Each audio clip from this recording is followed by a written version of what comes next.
आदित्याय च सोमाय मंगलाय बुधाय च गुरुशुक्रशनिभ्यश्च राहवे केतवे नमः। जपाकुसुमसङ्कासं काश्यपेयं महाद्युतिं तमोरिं सर्वपापघ्नं प्रणतोऽस्मि दिवाकरम्। दधीशङ्खतुषाराभं क्षीरोदार्णवसम्भवं नमामि शशिनं सोमं शम्भोर्मकुटभूषणम्। धरणीगर्भसम्भूतं विद्युत्कान्तिसमप्रभं कुमारं शक्तिहस्तं च तं मङ्गलं प्रणमाम्यहम्। प्रियङ्गुकलिकाश्यामं रूपेण प्रतिमं सौम्यं सौम्यगुणोपेतं तं बुधं प्रणमाम्यहम्। देवानां च ऋषीणां च गुरुं काञ्चनसन्निभं बुद्धिमन्तं त्रिलोकेशं तं नमामि बृहस्पतिम्। हिमकुन्दमृणालाभं दैत्यानं परमं गुरुं सर्वशास्त्रप्रपक्तारं भार्गवं प्रणमाम्यहम्। नीलाञ्जनसमाभासं रविपुत्रं यमाग्रजं छायामार्ताण्डसम्भूतं तं नमामि शनैश्चरम्। अर्धकायं महावीरं चन्द्रादित्यविमर्दनं सिंहिकागर्भसम्भूतं तं राहुं प्रणमाम्यहम्।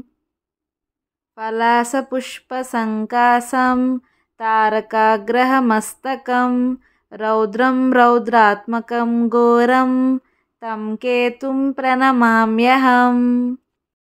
आदित्याय च सोमाय मंगलाय बुधाय च गुरुशुक्रशनिभ्यश्च राहवे केतवे नमः।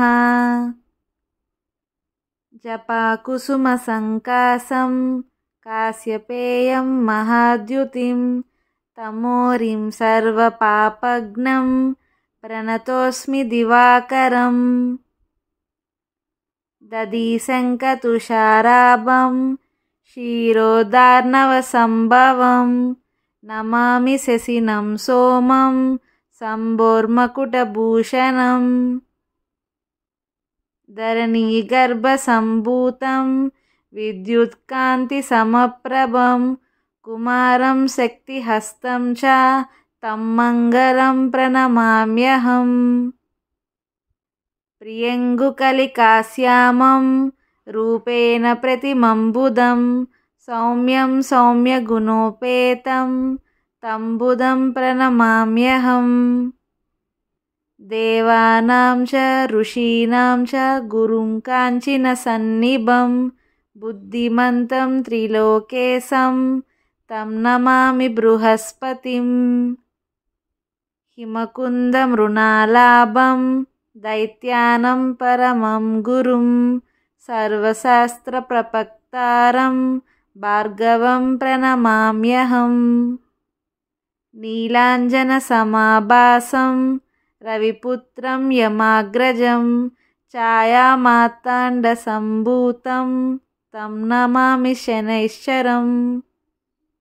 अर्धकायं महावीरं चन्द्रादित्यविमर्दनं सिंहिकागर्भसम्भूतं तं राहुं प्रणमाम्यहम्।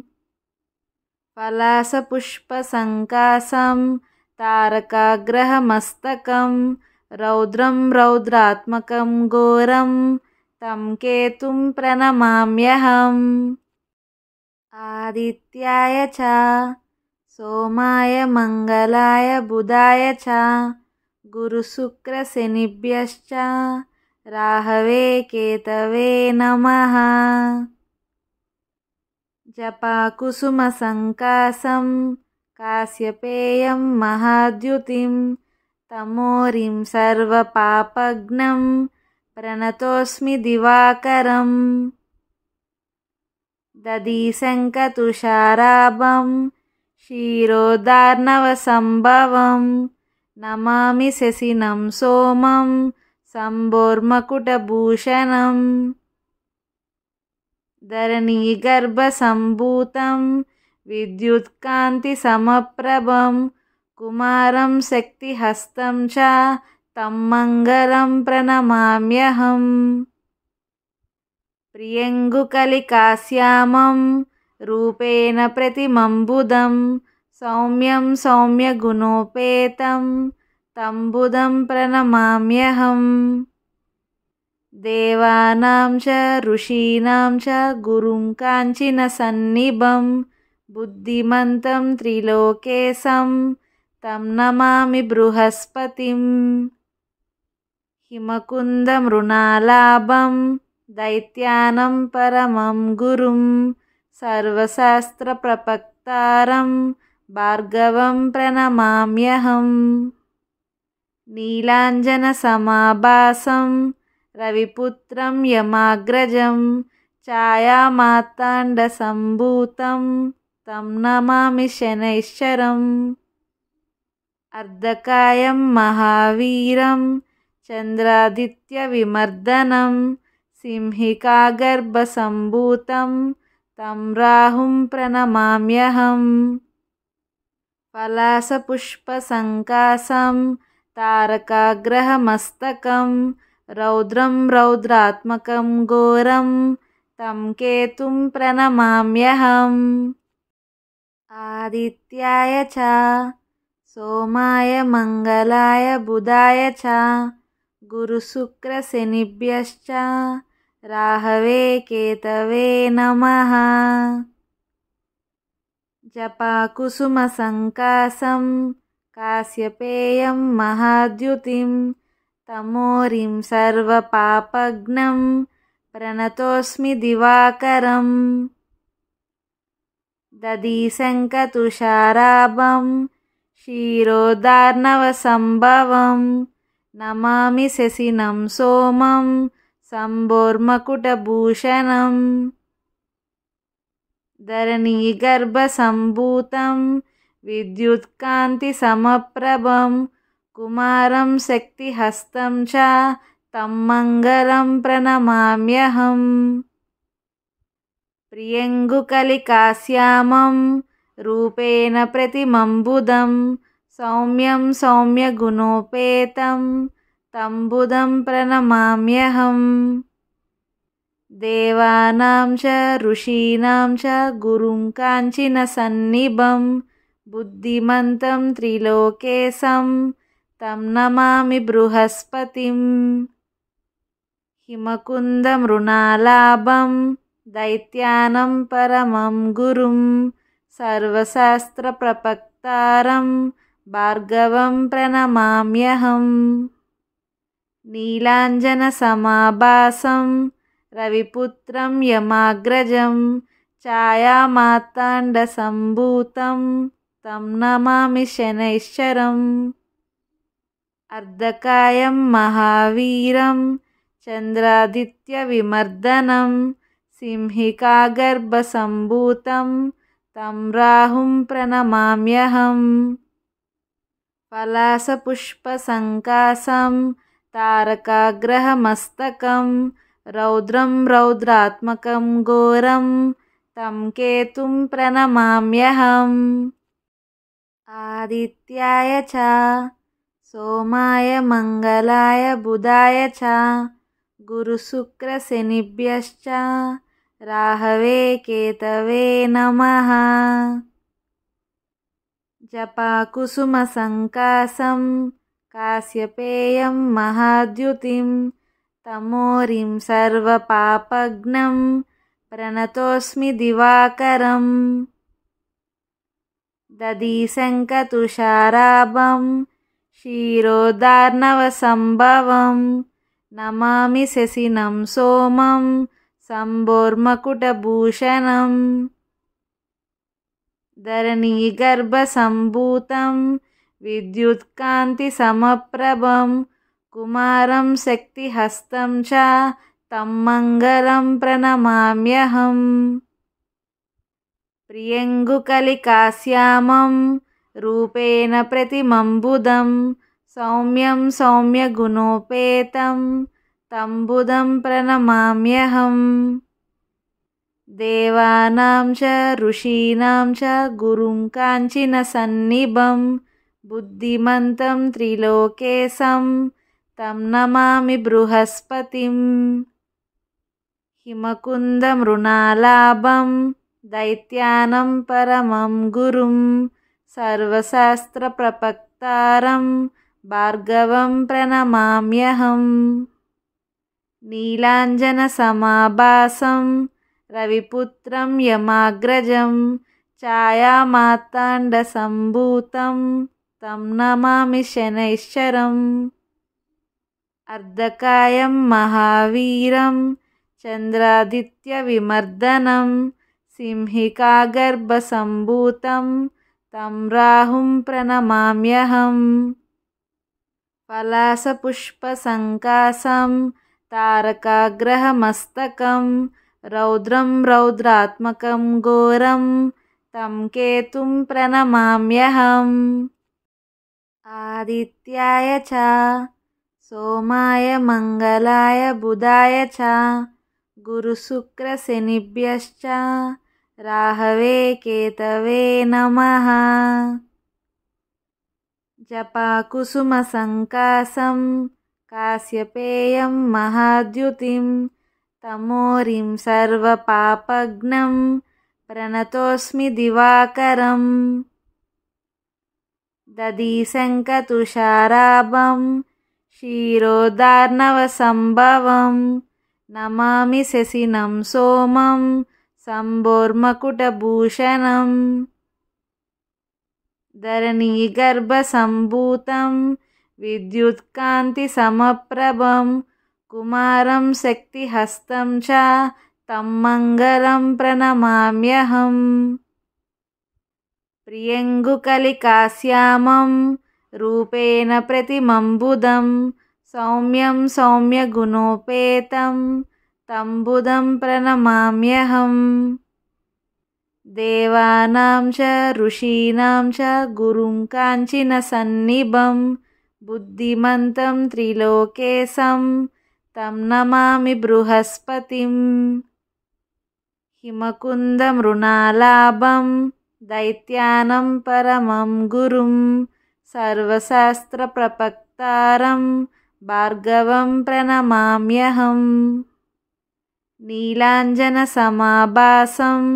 रविपुत्रं यमाग्रजं छायामार्ताण्डसम्भूतं तं नमामि शनैश्चरम् अर्धकायं महावीरं चन्द्रादित्यविमर्दनं सिंहिकागर्भसम्भूतं तं राहुं प्रणमाम्यहम् पलाशपुष्पसङ्काशं तारकाग्रहमस्तकं रौद्रं रौद्रात्मकं घोरं तं केतुं प्रणमाम्यहम् आदित्याय च सोमाय मङ्गलाय बुधाय च गुरुशुक्रशनिभ्यश्च राहवे केतवे नमः जपाकुसुमसङ्काशं काश्यपेयं महाद्युतिं तमोरिं सर्वपापघ्नं प्रणतोऽस्मि दिवाकरम् दधिशङ्खतुषाराभं क्षीरोदार्णवसम्भवं नमामि शशिनं सोमं शम्भोर्मकुटभूषणम् धरणीगर्भसम्भूतं विद्युत्कान्तिसमप्रभं कुमारं शक्तिहस्तं च तं मङ्गलं प्रणमाम्यहम् प्रियङ्गुकलिकाश्यामं रूपेण प्रतिमं सौम्यं सौम्यगुणोपेतं तं बुधं प्रणमाम्यहम् देवानां च ऋषीणां च गुरुं काञ्चनसन्निभं बुद्धिमन्तं त्रिलोकेशं तं नमामि बृहस्पतिं हिमकुन्दमृणालाभं दैत्यानं परमं गुरुं सर्वशास्त्रप्रपक्तारं भार्गवं प्रणमाम्यहम् नीलाञ्जनसमाभासं रविपुत्रं यमाग्रजं छायामार्ताण्डसम्भूतं तं नमामि शनैश्चरम् अर्धकायं महावीरं चन्द्रादित्यविमर्दनं सिंहिकागर्भसम्भूतं तं राहुं प्रणमाम्यहम् पलाशपुष्पसङ्काशं तारकाग्रहमस्तकं रौद्रं रौद्रात्मकं घोरं तं केतुं प्रणमाम्यहम् आदित्याय च सोमाय मङ्गलाय बुधाय च गुरुशुक्रशनिभ्यश्च राहवे केतवे नमः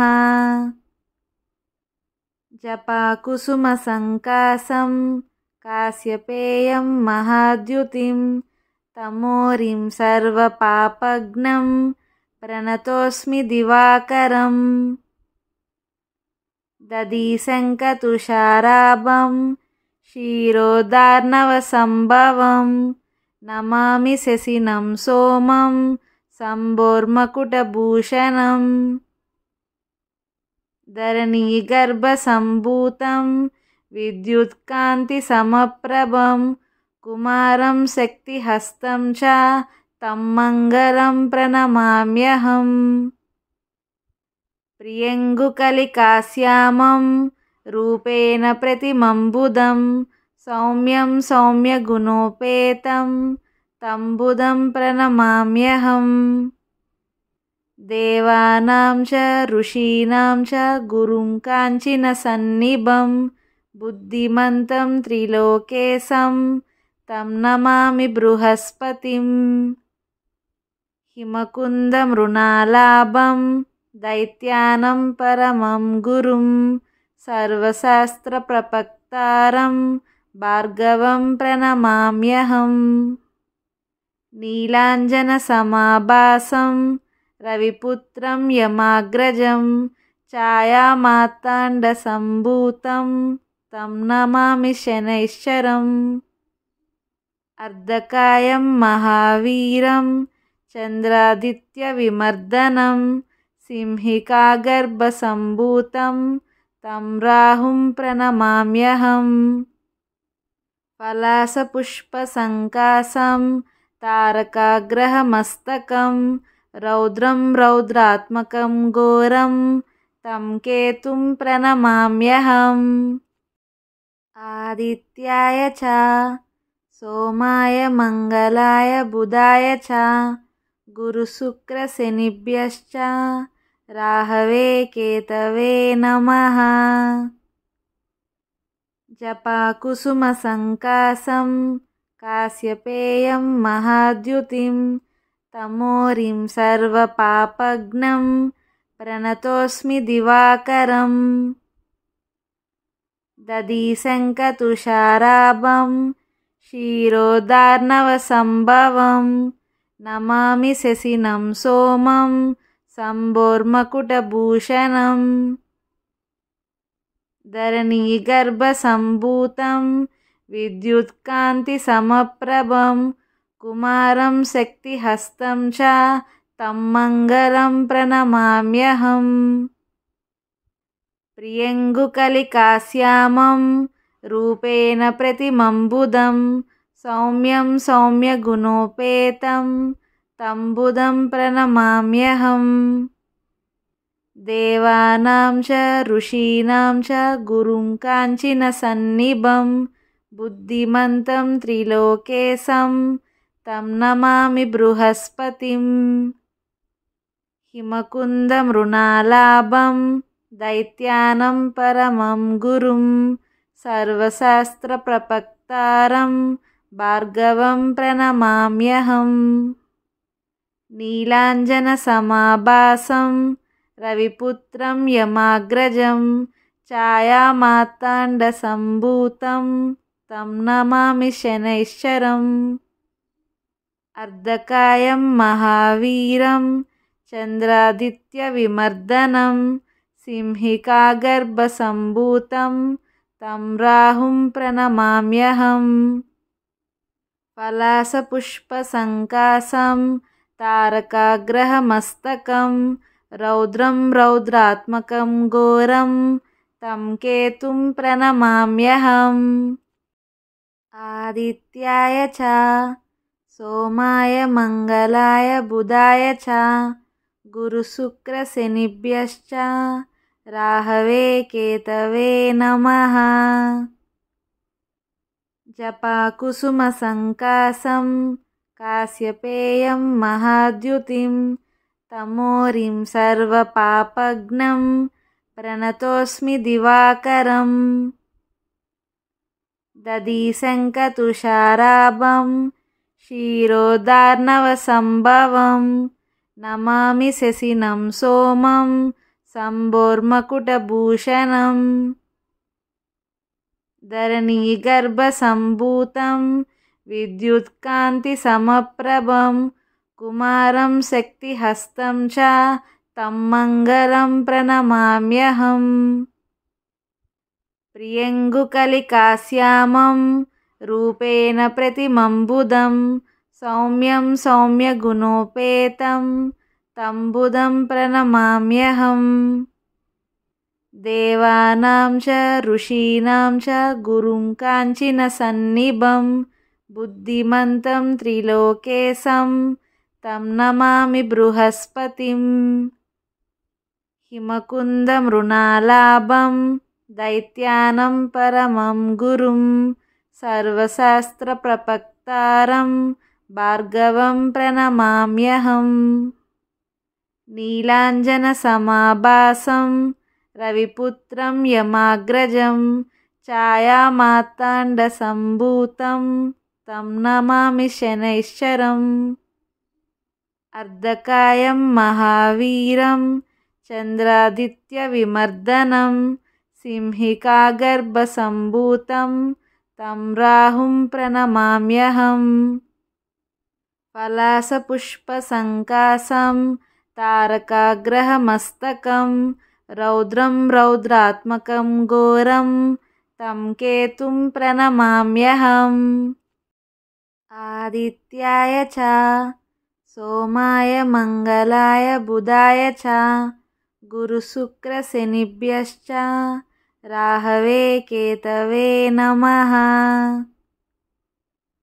जपाकुसुमसङ्काशं काश्यपेयं महाद्युतिं तमोरिं सर्वपापघ्नं प्रणतोऽस्मि दिवाकरम् दधीशङ्खतुषाराभं क्षीरोदार्णवसम्भवं नमामि शशिनं सोमं शम्भोर्मकुटभूषणम् धरणीगर्भसम्भूतं विद्युत्कान्तिसमप्रभं कुमारं शक्तिहस्तं च तं मङ्गलं प्रणमाम्यहम् प्रियङ्गुकलिकाश्यामं रूपेण प्रतिमं सौम्यं सौम्यगुणोपेतं तं बुधं प्रणमाम्यहम् देवानां च ऋषीणां च गुरुं काञ्चनसन्निभं बुद्धिमन्तं त्रिलोकेशं तं नमामि बृहस्पतिम् हिमकुन्दमृणालाभं दैत्यानं परमं गुरुं सर्वशास्त्रप्रपक्तारं भार्गवं प्रणमाम्यहम् नीलाञ्जनसमाभासं रविपुत्रं यमाग्रजं ఛాయామార్తాण्डसम्भूतं तं नमामि शनैश्चरम् अर्धकायं महावीरं चन्द्रादित्यविमर्दनं सिंहिकागर्भसम्भूतं तं राहुं प्रणमाम्यहम् पलाशपुष्पसङ्काशं तारकाग्रहमस्तकं रौद्रं रौद्रात्मकं घोरं तं केतुं प्रणमाम्यहम्। आदित्याय च सोमाय मंगलाय बुधाय च गुरुशुक्रशनिभ्यश्च राहवे केतवे नमः। जपाकुसुमसङ्कासं काश्यपेयं महाद्युतिं तमोरिं सर्वपापघ्नं प्रणतोऽस्मि दिवाकरम्। दधिशङ्खतुषाराभं क्षीरोदार्णवसम्भवं नमामि शशिनं सोमं शम्भोर्मकुटभूषणम्। धरणीगर्भसम्भूतं विद्युत्कान्तिसमप्रभं कुमारं शक्तिहस्तं च तं मङ्गलं प्रणमाम्यहम्। प्रियङ्गुकलिकाश्यामं रूपेण प्रतिमं सौम्यं सौम्यगुणोपेतं तं बुधं प्रणमाम्यहम्। देवानां च ऋषीणां च गुरुं काञ्चनसन्निभं बुद्धिमन्तं त्रिलोकेशं तं नमामि बृहस्पतिम्।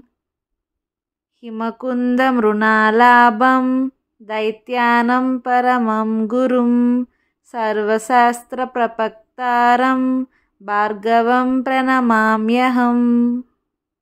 नीलाञ्जनसमाभासं रविपुत्रं यमाग्रजं छायामार्ताण्डसम्भूतं तं नमामि शनैश्चरम्। अर्धकायं महावीरं चन्द्रादित्यविमर्दनं सिंहिकागर्भसम्भूतं तं राहुं प्रणमाम्यहम्। पलाशपुष्पसङ्कासं तारकाग्रहमस्तकं रौद्रं रौद्रात्मकं घोरं तं केतुं प्रणमाम्यहम्। आदित्याय च सोमाय मंगलाय बुधाय च गुरुशुक्रशनिभ्यश्च राहवे केतवे नमः। जपाकुसुमसङ्कासं काश्यपेयं महाद्युतिं तमोरिं सर्वपापघ्नं प्रणतोऽस्मि दिवाकरम्। दधिशङ्खतुषाराभं क्षीरोदार्णवसम्भवं नमामि शशिनं सोमं शम्भोर्मकुटभूषणम्। धरणीगर्भसम्भूतं विद्युत्कान्तिसमप्रभं कुमारं शक्तिहस्तं च तं मङ्गलं प्रणमाम्यहम्। प्रियङ्गुकलिकाश्यामं रूपेण प्रतिमं सौम्यं सौम्यगुणोपेतं तं बुधं प्रणमाम्यहम्। देवानां च ऋषीणां च गुरुं काञ्चनसन्निभं बुद्धिमन्तं त्रिलोकेशं तं नमामि बृहस्पतिम्। हिमकुन्दमृणालाभं दैत्यानं परमं गुरुं सर्वशास्त्रप्रपक्तारं भार्गवं प्रणमाम्यहम्।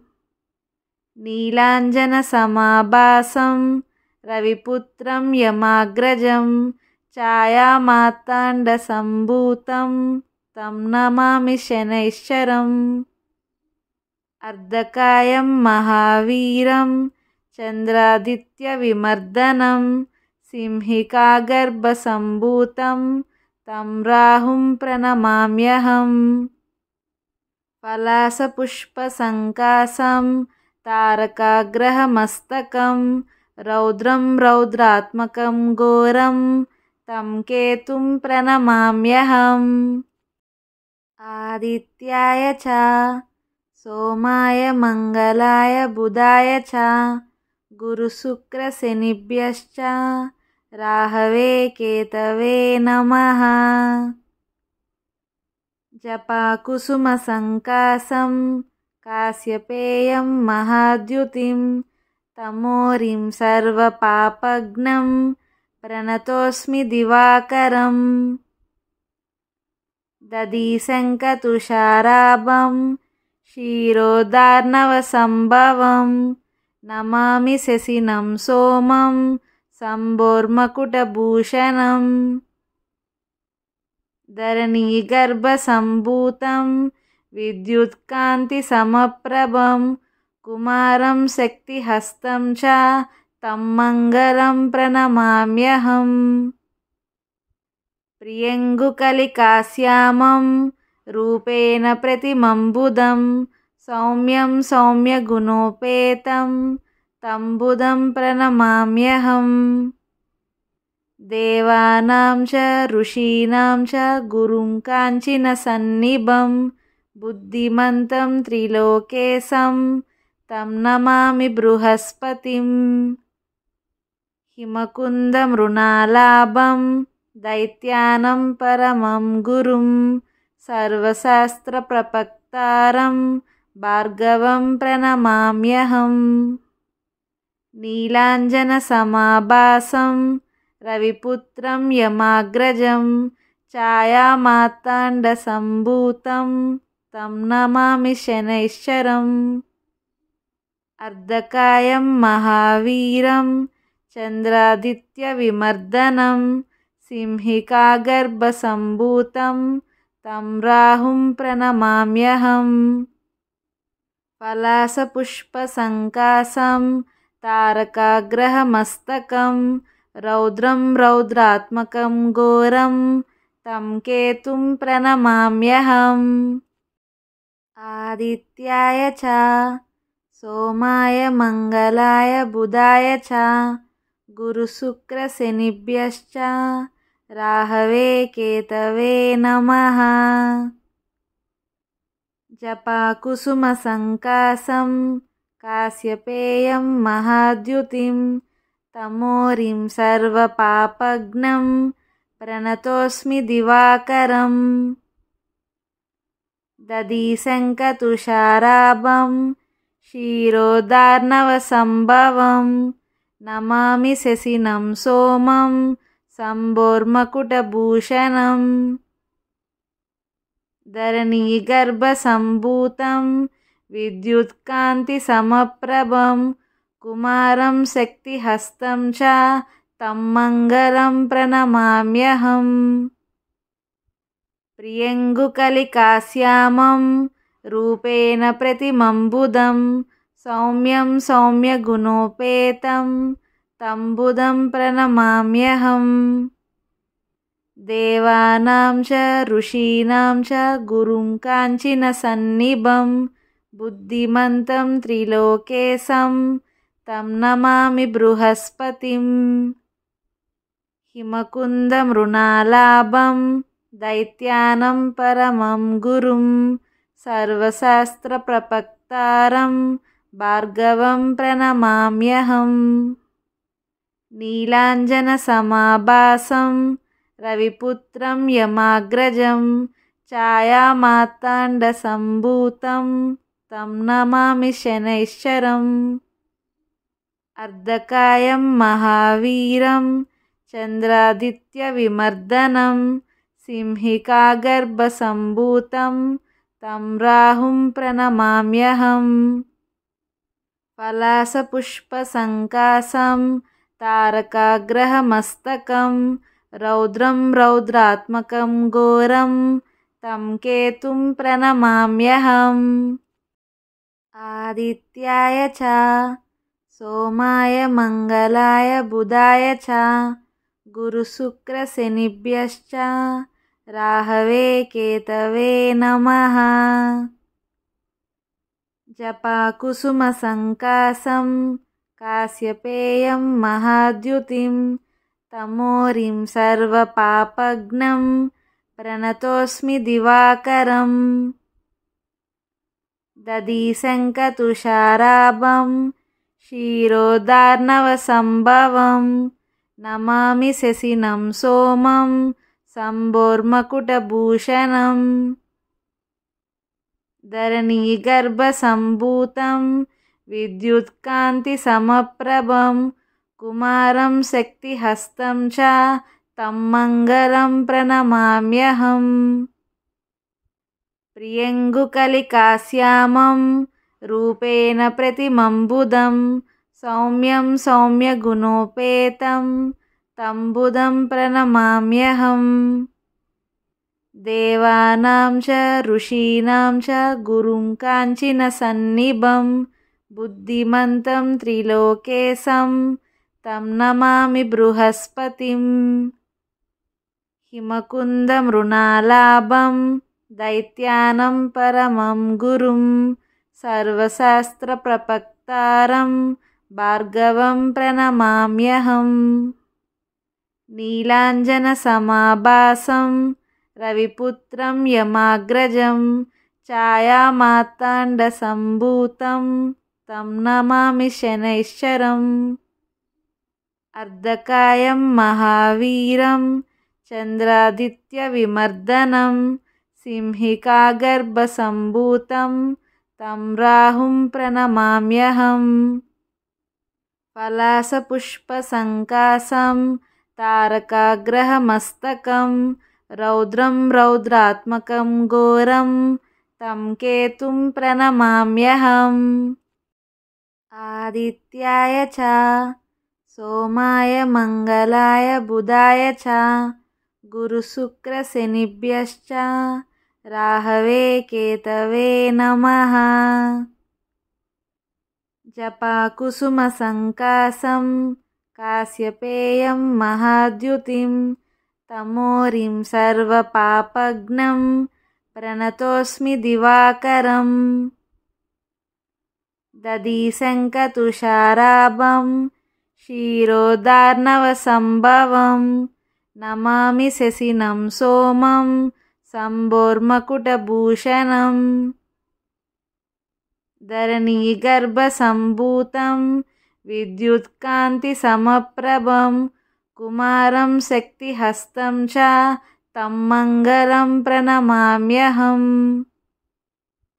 प्रियङ्गुकलिकाश्यामं रूपेण प्रतिमं सौम्यं सौम्यगुणोपेतं तं बुधं प्रणमाम्यहम् देवानां च ऋषीणां च गुरुं काञ्चनसन्निभं बुद्धिमन्तं त्रिलोकेशं तं नमामि बृहस्पतिम् हिमकुन्दमृणालाभं दैत्यानं परमं गुरुं सर्वशास्त्रप्रपक्तारं भार्गवं प्रणमाम्यहम् नीलाञ्जनसमाभासं रविपुत्रं यमाग्रजं छायामार्ताण्डसम्भूतं तं नमामि शनैश्चरम् अर्धकायं महावीरं चन्द्रादित्यविमर्दनं सिंहिकागर्भसम्भूतं तं राहुं प्रणमाम्यहम् पलाशपुष्पसङ्काशं तारकाग्रहमस्तकं रौद्रं रौद्रात्मकं घोरं तं केतुं प्रणमाम्यहम् आदित्याय च सोमाय मङ्गलाय बुधाय च गुरुशुक्रशनिभ्यश्च राहवे केतवे नमः जपाकुसुमसङ्काशं काश्यपेयं महाद्युतिं तमोरिं सर्वपापघ्नं प्रणतोऽस्मि दिवाकरम् दधिशङ्खतुषाराभं क्षीरोदार्णवसम्भवं नमामि शशिनं सोमं शम्भोर्मकुटभूषणम् धरणीगर्भसम्भूतं विद्युत्कान्तिसमप्रभं कुमारं शक्तिहस्तं च तं मङ्गलं प्रणमाम्यहम्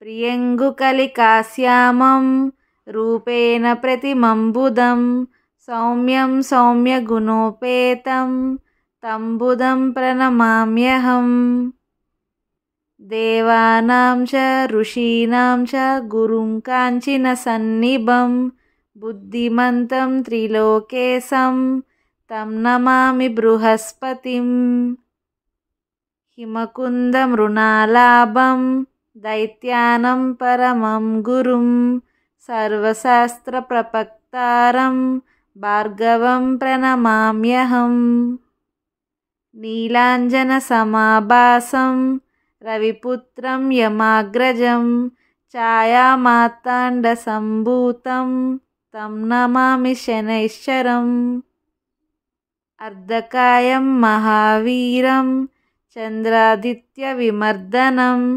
सिंहिकागर्भसम्भूतं तं राहुं प्रणमाम्यहम् पलाशपुष्पसङ्काशं तारकाग्रहमस्तकं रौद्रं रौद्रात्मकं घोरं तं केतुं प्रणमाम्यहम्